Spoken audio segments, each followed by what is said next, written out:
The Idea Factory, Bell Labs and the Great Age of American Innovation, by Jon Gertner. Introduction. Imagine for a moment that you could travel back in time. Where would you go? What moment in history would you want to witness firsthand? Bill Gates, the founder of Microsoft, once said that his first stop on any time travel expedition would be a specific place, at a specific time, Bell Labs, in December of 1947. Why there? Why then? Because something happened in a quiet, suburban New Jersey laboratory during that cold winter that would change the course of human history forever. It was an invention so small you could hold 100 of them in the palm of your hand, yet so powerful it would become the building block of our entire modern world. It was the invention of the transistor. But this story isn't just about a single invention. It's about the place that made it possible. For a long stretch of the 20th century, a company called Bell Telephone Laboratories, or Bell Labs for short, was the most innovative scientific organization on the planet. It was an idea factory, a place where the future was conceived, designed, and built. Before there was a Silicon Valley, before Google or Apple, the greatest minds in America went to New Jersey. They were drawn to a grand mission, to connect every person on the globe to every other, at any time. Today we're going to pull back the curtain on this legendary institution. We're going to meet the brilliant, eccentric, and sometimes deeply flawed individuals who worked there. We'll meet Mervin Kelly, the restless and relentless leader who saw innovation not as an accident, but as something that could be engineered. We'll meet William Shockley, the tragic genius whose brilliance was matched only by his ambition. And we'll meet Claude Shannon, the quiet mathematician who gave us the blueprint for the information age while riding a unicycle down the hallway. This is the story of how our modern world was invented. It's a story about how big, audacious ideas happen, who makes them happen, and why it matters. By the end of our journey today, you'll understand the hidden architecture of the digital age, and you'll see that the principles that built the 20th century might just be the key to solving the greatest challenges of the 21st. This is the story of the Idea Factory. Book summary. Our story begins not in a gleaming laboratory, but in a small, dusty town called Gallatin, Missouri, at the turn of the 20th century. This is where a young boy named Mervin Kelly grew up. Kelly was born restless, filled with an electric energy that the quiet town could barely contain. He talked fast, he walked fast, and he was consumed with a desire to be in charge. While other boys were delivering newspapers, Kelly was building a paper route business and hiring other boys to do the work for him. He saw the world not just as it was, but as it could be organized, made more efficient. The world around him was on the cusp of modernity. Trains rumbled through town, the first automobiles were appearing, and a local telephone exchange had just opened up in the same building as his father's hardware store. For a boy like Kelly, technology wasn't a distraction, it was a promise. He won a scholarship to mining school, thinking he might become a geologist and travel the world. But a summer job in a copper mine convinced him otherwise. He was drawn instead to the invisible world of pure science, to the new and mysterious field of physics. In 1915, he arrived at the University of Chicago to study under a man who was becoming a titan in American science, Robert Millikan. Millikan was an experimentalist, a man of action who believed that the deepest secrets of the universe could be unlocked through clever, hands-on experiments. His most famous was the oil drop experiment, an ingenious and demanding process designed to measure the exact electrical charge of a single electron. For hours on end, day after day, a researcher would sit in a dark lab, peering through a telescope at tiny illuminated oil droplets suspended between two electric plates, meticulously measuring their movement with a stopwatch. It was painstaking work, a kind of torture for someone as impatient as Mervin Kelly. But it was here, counting oil drops late into the night, that Kelly had his first encounter with deep, fundamental research. He was learning how new knowledge was made. Now, the story of Bell Labs really begins with a friendship. Robert Millikan's best man at his wedding was another sharp young physicist named Frank Jewett. Unlike Kelly, Jewett was born into privilege, but he had a quick mind and an easy charm. In 1904, an engineer from the American Telephone and Telegraph Company, or AT&T, was so impressed by him that he offered him a job on the spot. Jewett accepted. He was joining a company in turmoil. AT&T, or Ma Bell as it was known, held the original patents on the telephone, but those had expired. The company was now fighting off hundreds of independent phone companies. Its service was unreliable, riddled with poor sound quality, dropped connections, and the constant annoyance of crosstalk, where you could hear other people's conversations on your line. The company's savior was a man named Theodore Vail, who became president in 1907. Vail had a grand, audacious vision. He believed telephone service was necessary to existence and that it should be a unified, national system. His slogan was simple and powerful: one policy, one system, universal service. The only problem was, it was a fantasy. At the time, a long-distance call could barely make it from New York to Denver. The human voice, converted into a weak electrical signal, would simply fade away, or attenuate, over long distances. The great dream of connecting the entire country, let alone the world, was blocked by a fundamental problem of physics. The crux of the problem was the need for a better telephone repeater, a device that could amplify a weakening voice signal without distorting it. The current technology just wasn't good enough. So, in 1910, Frank Jewett went back to his old friend Robert Millikan in Chicago with a radical proposal. He didn't want another tinkerer or inventor. He wanted a scientist. Let us have one or two of the best of the young men who are taking their doctorates with you, Jewett asked. Let us take them into our laboratory and assign to them the sole task of developing a telephone repeater. This was a new approach to solving an industrial problem, looking not to engineers, but to pure scientists.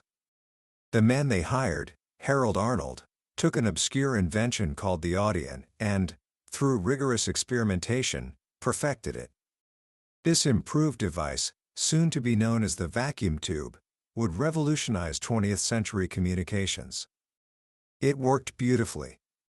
In 1915, with vacuum tube repeaters placed along the route, AT&T completed the first transcontinental telephone line. As a publicity stunt, Alexander Graham Bell, now an old man, was in New York to speak with his former assistant, Thomas Watson, in San Francisco. "Mr. Watson, come here, I want you," Bell quipped, repeating the first words ever spoken over a telephone. Vail's dream of universal service suddenly seemed possible. For Frank Jewett, this success proved his theory: bringing physicists into an industrial lab could achieve the impossible. He began recruiting more of Millikan's brightest students. One was a young physicist named Harvey Fletcher. And another, in 1917, was the restless young man from Missouri who had been counting oil drops, Mervin Kelly. Kelly arrived at the company's massive headquarters on West Street in New York City, a building that looked out over the busy harbor of the Hudson River. It was a small city of men in crisp white shirts, bent over drafting tables and laboratory benches, all working to improve the thousands of parts that made up the phone system. Kelly was assigned to Harold Arnold's research department, where he was paired with a physicist named Clinton Davison. The two men could not have been more different. Kelly was robust and antic, Davison was spectral and shy, so physically slight that he seemed to husband his energy for the sole purpose of experimentation. Davison was a gifted experimentalist committed to what would later be called basic research, the pursuit of fundamental knowledge without any immediate product in mind. In an industrial lab focused on profits, he was an oddity. But Kelly was deeply impressed. When the engineers in the vacuum tube shop faced a baffling problem, they would go to Davison, who would ponder it, sometimes for days, and return with a deep and convincing answer. Kelly saw in his quiet friend a model for the future. Davison wasn't just solving problems, he was generating a reservoir of new knowledge that others could draw from. In 1925, AT&T spun off its research and development arm into a new, semi-autonomous company. They called it Bell Telephone Laboratories Incorporated. Frank Jewett was its president. With a budget of $12 million, about $150 million today, it was an industrial laboratory on a scale the world had never seen. Kelly, meanwhile, rose steadily through the ranks, becoming the head of vacuum tube development. He saw the tubes as miracle devices, but he also knew their flaws better than anyone. They were fragile, expensive, and consumed vast amounts of electricity. He was always hoping there would be something, his wife later recalled. Something else, something better, that could do what only tubes could do. As the Great Depression eased in the mid-1930s, Mervin Kelly was appointed director of research. The Bell Labs hierarchy was now set, Jewett on top, his thoughtful deputy Oliver Buckley below him, and then Kelly. Though not technically in charge, Kelly would lead regardless of his rank. He immediately began hiring a new generation of scientists, the best minds he could find. The country's universities had slashed their budgets, so Bell Labs had its pick of the brightest young PhDs.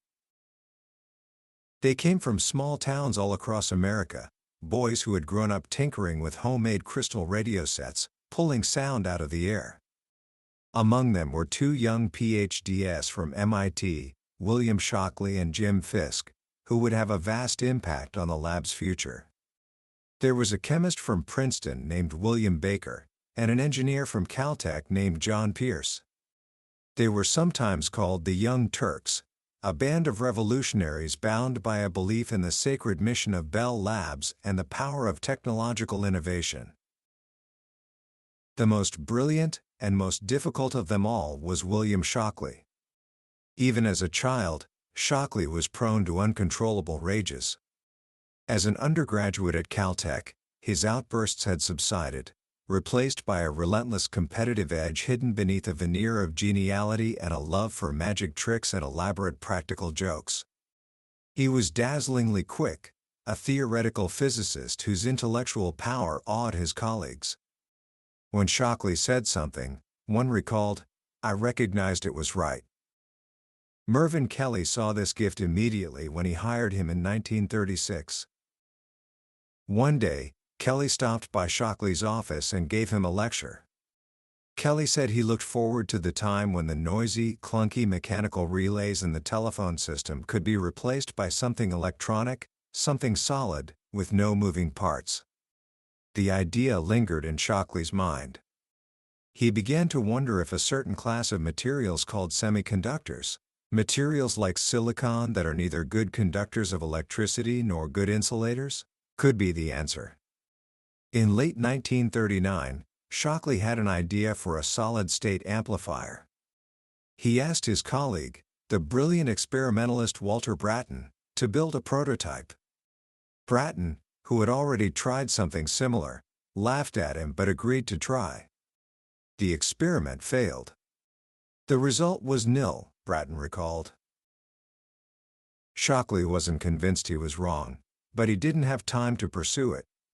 The news from Europe was growing darker.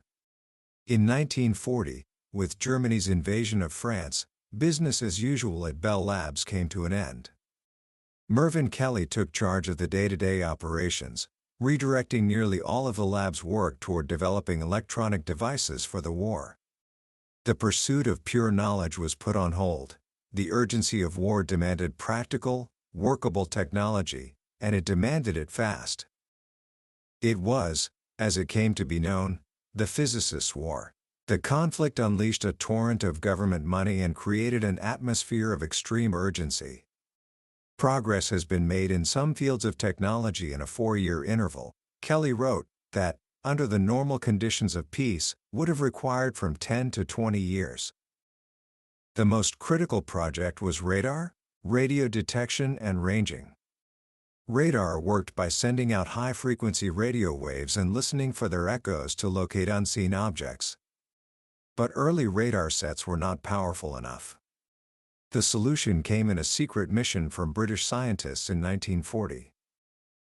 They brought with them a device called the cavity magnetron, a small metal cylinder that could generate powerful, short-wavelength microwaves. It improved existing radar technology by a factor of 3,000. The task of refining and mass-producing the magnetron fell to Bell Labs, and Mervin Kelly put his young protege, Jim Fisk, in charge. Fisk was everything Kelly was, but more polished.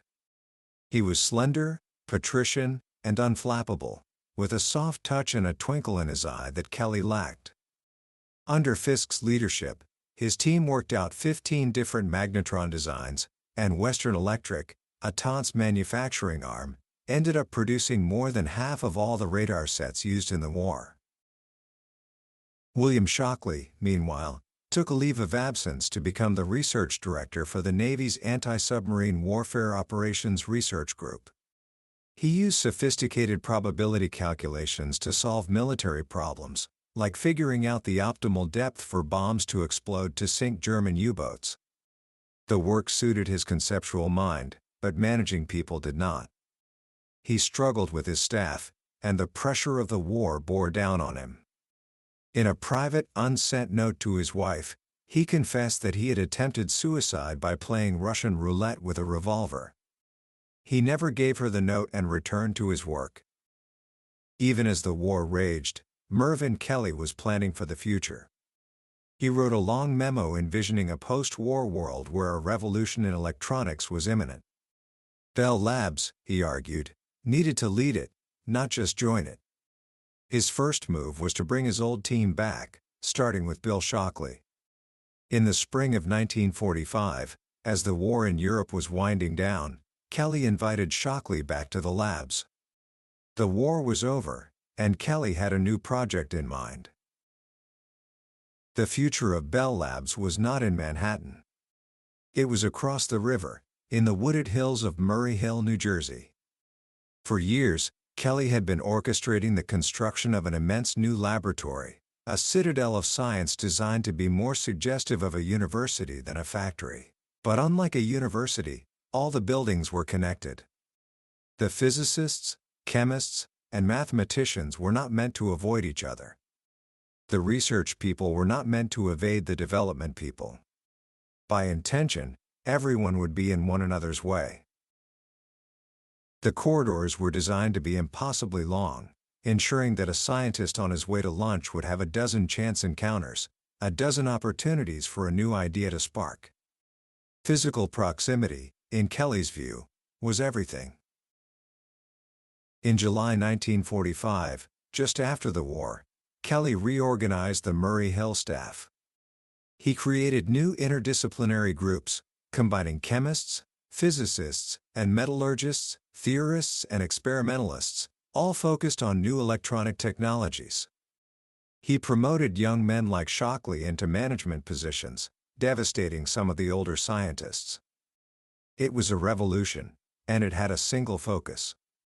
In a work authorization form, Kelly laid out the mission: a unified approach to solid-state problems with the goal of obtaining new knowledge that can be used in the development of completely new and improved components.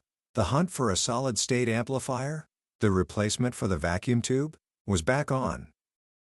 Shockley's team was a collection of distinct talents. There was Shockley himself, the lightning-quick theorist. There was Walter Bratton, the skeptical and talkative experimentalist. And there was a new hire, a quiet, unassuming physicist named John Bardeen. Bardeen barely spoke, but when he did, something profound was likely to tumble out. The group recognized it almost immediately. When Bardeen talked, everyone else stopped to listen. For a year, the team struggled. Shockley's theory of a field effect, which should have produced an amplifier, stubbornly refused to work in practice. The effect was 1,500 times smaller than his calculations predicted. They were groping in the dark. Then, in the spring of 1946, Bardeen spoke up. He offered a new theory about something he called surface states. He theorized that electrons on the surface of a semiconductor were trapped, creating a frozen barrier that blocked the electrical field. This insight changed everything. To make a solid-state amplifier, they first had to break through that barrier. The work culminated in what Shockley would later call the magic month. In mid-November 1947, Bratton and a chemist named Robert Gibney found that applying a drop of liquid electrolyte to the surface of a semiconductor helped overcome the surface barrier. A few days later, Bardeen walked into Bratton's office and suggested a new geometry for building an amplifier. It involved a slab of germanium, a tiny triangular piece of plastic wrapped in gold foil, and two hair-thin wires making contact with the surface. On December 16, Bratton connected it all up. "I found if I wiggled it just right," he explained, "he could get a remarkable effect." A small input current was producing a much larger output current. They had a significant power gain. They had amplification. They had, for the first time in history, a working solid-state amplifier. On the afternoon of December 23, 1947, they demonstrated it for the Bell Labs management. Ralph Bown, the head of research, listened as they passed a voice signal through the ugly little device. A distinct gain in speech level could be heard, Bratton wrote in his notebook. There was no Mervin Kelly in the room. News of a breakthrough was moved up the chain slowly, cautiously, lest it turn out to be a false alarm. But Bown knew what he was seeing. This was, he noted simply, a basically new thing in the world. The new thing needed a name. A ballot was circulated among the staff. The winning suggestion, an abbreviation of transfer resistor, was transistor.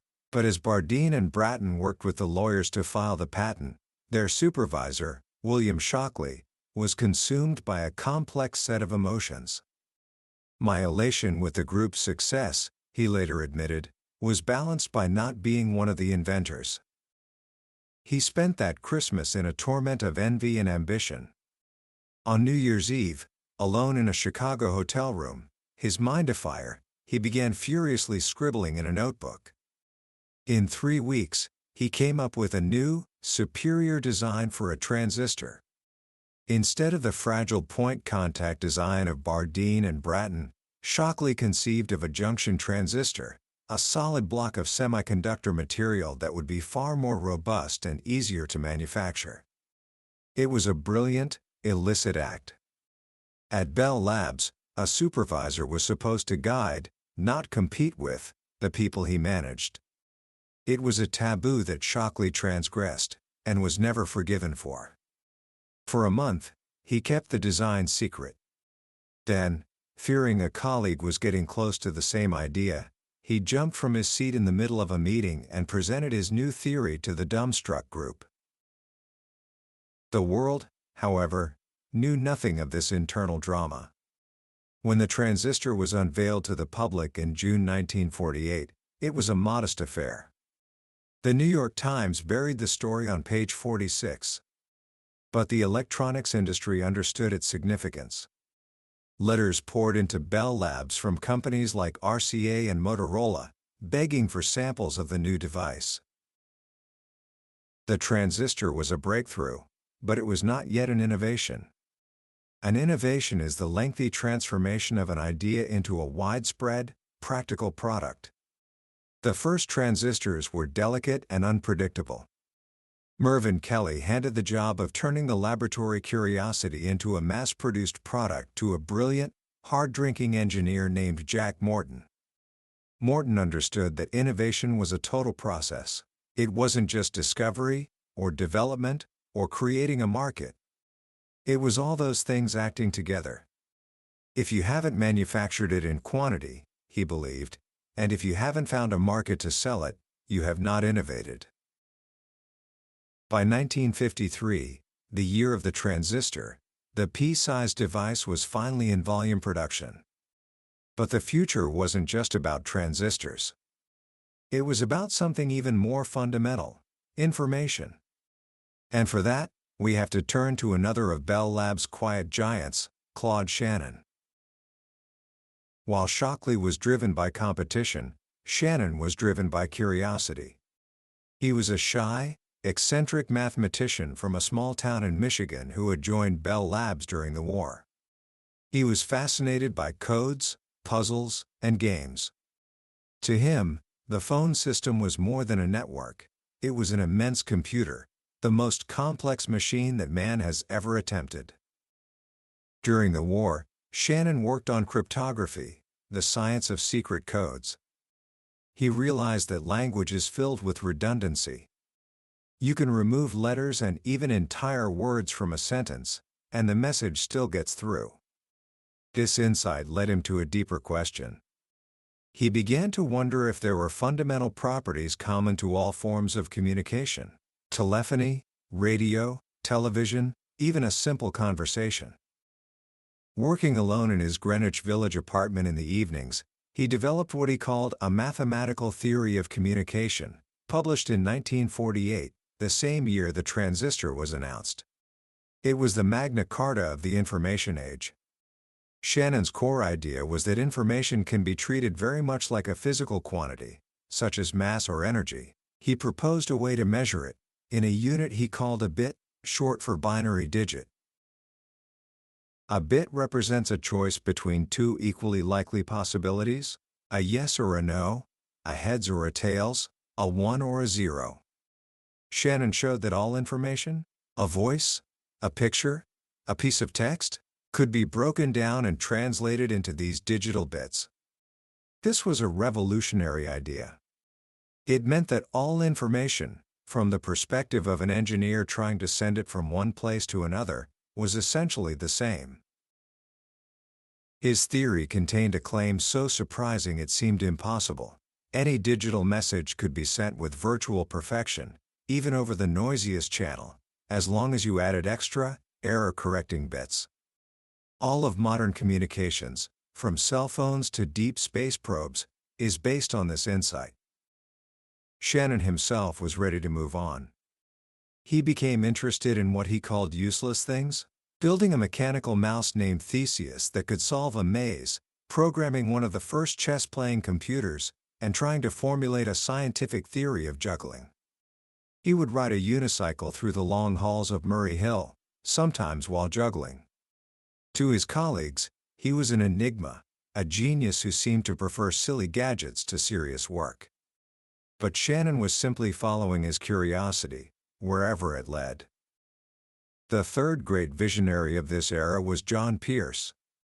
If Kelly was the manager and Shannon the genius, Pierce was the instigator.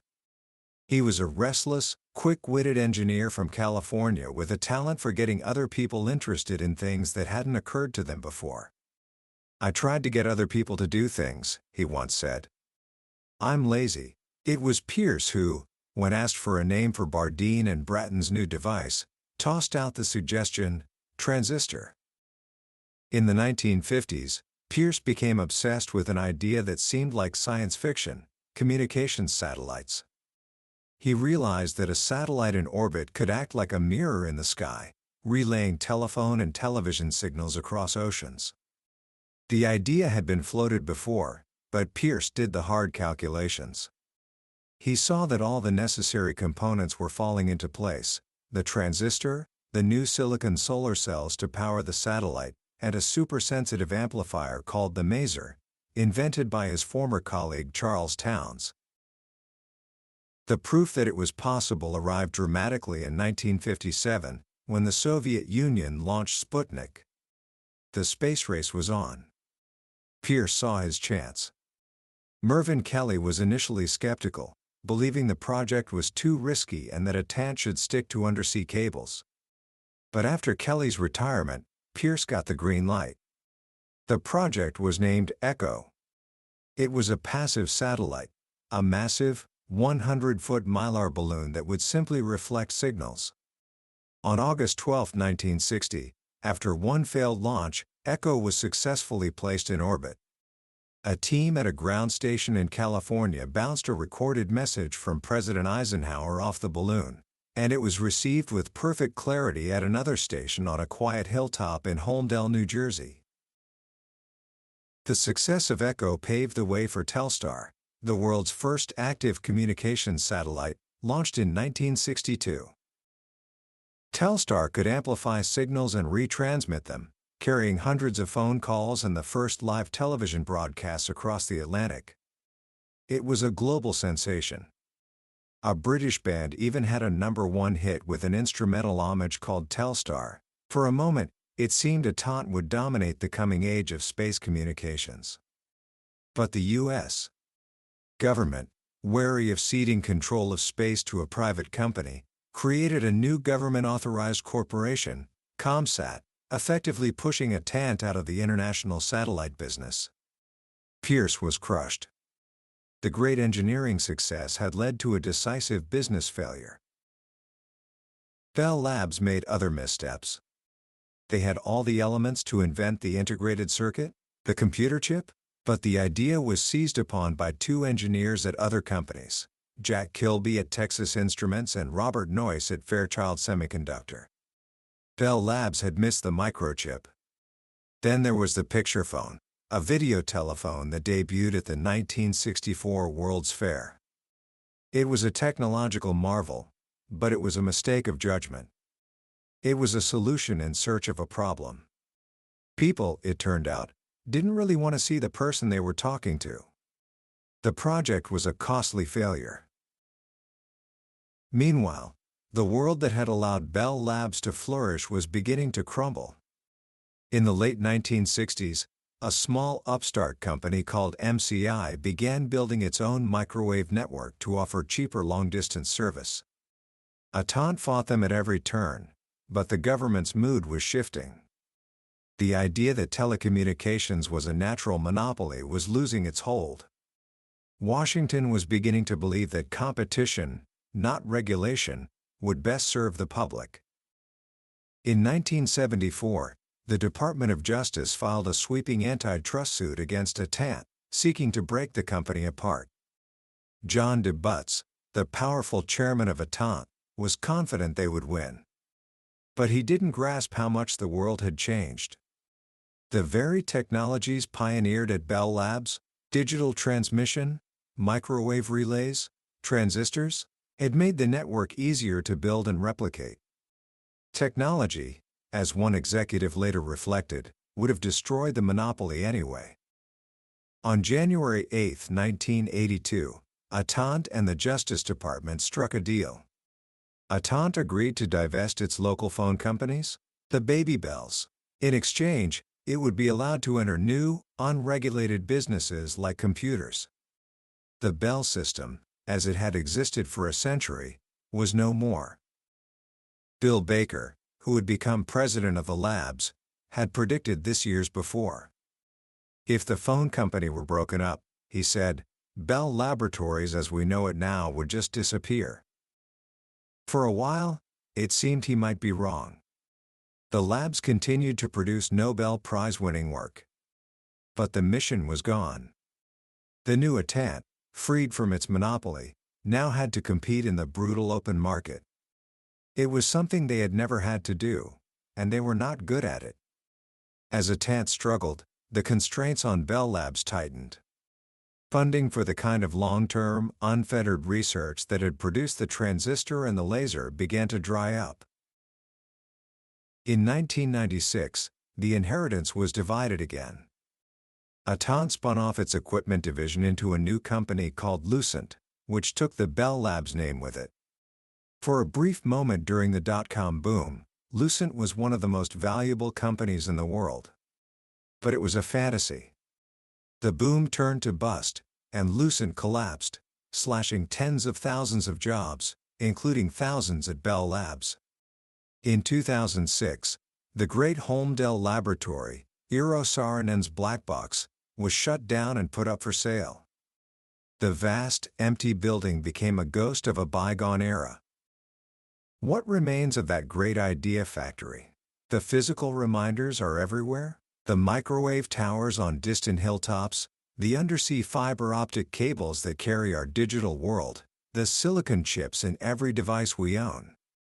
But its most durable contributions are the ideas. The idea that innovation can be a systematic process, not just a lucky accident. The idea that bringing together people from different disciplines creates a powerful friction that sparks new insights. And the idea that the most profound breakthroughs often come not from trying to build a better product, but from a deep and patient quest for understanding. The world of Bell Labs is gone. It was a product of a specific time, a regulated monopoly that could afford to measure progress in decades.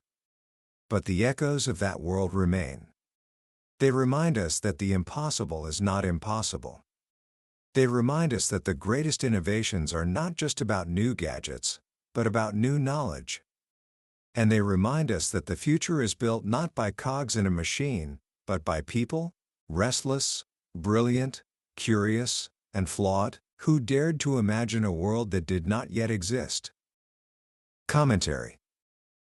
As we close the pages on the Idea Factory, it's hard not to feel a sense of both awe and a little bit of melancholy. Awe for what this singular institution accomplished, and melancholy for the fact that a place like that may never exist again. The story of Bell Labs is, in many ways, the secret origin story of our modern age. So much of what we take for granted today, the instant, global connectivity, the powerful computers in our pockets, the very digital language that underpins our world, can be traced back to the work done in those quiet New Jersey laboratories. But what I find most powerful about this book isn't just the what, it's the how. How did they do it? Mervin Kelly, the driving force behind the lab's golden age, believed in a formula. It wasn't about waiting for a lone genius to have a eureka moment. It was about creating an environment, an ecosystem, where innovation was inevitable. He believed in what he called a critical mass. You bring together a large number of brilliant people, not just from one field, but from many. You put physicists next to chemists, mathematicians next to metallurgists. You house them in a building designed for chance encounters, with long hallways that force them to interact. You give them a mission that is both broad, to invent the future of communications, and grounded in real-world problems that need solving. And then, you give them the two most valuable resources of all, time and freedom. The freedom to pursue their curiosity, and the time to fail, to explore, to understand. This idea of circumscribed freedom, as one researcher called it, is a powerful lesson. They weren't just wandering aimlessly, they were tethered to the very real needs of the world's largest and most complex machine, the Bell system. This created what the author calls a problem-rich environment. It's a beautiful phrase, isn't it? The problems weren't seen as obstacles, they were opportunities. Each challenge, how to make a call go further, sound clearer, or cost less, was a doorway to a new discovery. And this brings me to what I think is the most profound lesson from Bell Labs. Their focus was never just on inventing a product. It was on generating new knowledge. They understood that a deep, fundamental understanding of the physical world was the wellspring from which all future technologies would flow. They weren't just trying to build a better vacuum tube, they were trying to understand the very nature of electrons moving through solid materials. That quest for understanding is what led them to the transistor. Today, we live in a world that often prizes speed over depth, and short-term profits over long-term vision. The story of Bell Labs serves as a powerful counter-narrative. It reminds us that the greatest leaps forward often require patience. They require a willingness to invest in fundamental research, to explore the unknown without the guarantee of an immediate payoff. So, what can you, as a young person on the cusp of your own journey, take from this? First, embrace the power of interdisciplinary thinking. Don't stay in your lane. Talk to people who know things you don't. The most interesting ideas often happen at the intersection of different fields. Second, Fall in love with problems, not just solutions. A good problem is a gift. It can be a lifelong source of learning and discovery. The bigger and more wicked the problem, the greater the opportunity for a truly meaningful breakthrough. And finally, never lose your sense of curiosity. The people who changed the world at Bell Labs were driven by a deep, almost childlike desire to understand why. Why does the world work the way it does, and how can we make it work just a little bit better? That was a summary of The Idea Factory by Jon Gertner. We've explored the grand sweep of this incredible story today, but I'll be honest with you, a summary can only ever be a map. The real treasure is found when you walk the territory yourself. The true magic of this book lies in the details, the human stories, the moments of frustration and triumph, the quiet insights that can only be found by spending time with these remarkable individuals. This summary is meant to be a starting point, to help you see if this journey is one you want to take. If anything we've discussed has sparked your curiosity, I encourage you to pick up a copy. Reading it isn't just about learning the history of technology, it's an experience that will fundamentally change how you think about innovation, collaboration, and the power of a single, great idea. The link to the book is in the description below. Also, if you found this summary valuable, please show your support by liking this video and subscribing to the channel. It helps us continue to bring you these explorations into the books that have shaped the world's most successful minds. Let's keep learning and growing together.